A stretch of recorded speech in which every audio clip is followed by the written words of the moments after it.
Angola will return to international capital markets this year to sell Eurobonds, its finance minister has said. The southern African country last issued dollar bonds in late 2019 to fund ambitious reforms. But yields spiked to 30% in March 2020 during the market rout caused by the global health crisis.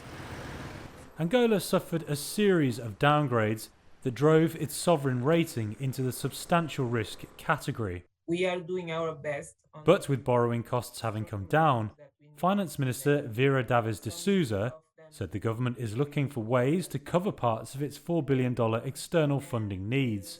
On our GDP, we have gross domestic financing needs of 13% of GDP.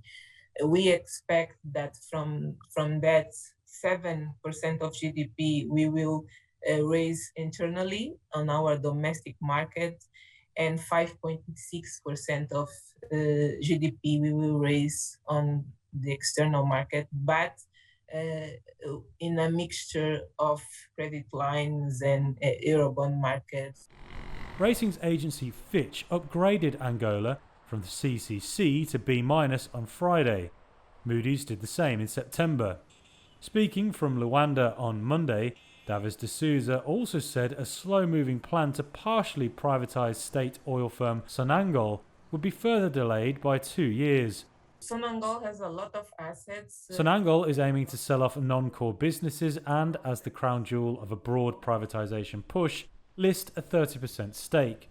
While authorities initially aimed to launch the IPO before 2022, Daves de Sousa said restructuring along with asset recovery and registration work were not complete.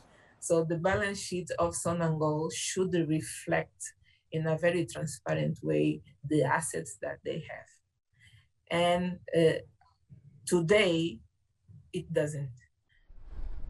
The minister said pre-IPO due diligence on Sonangol, as well as state diamond miner Endiama and airline TAAG, could begin this year.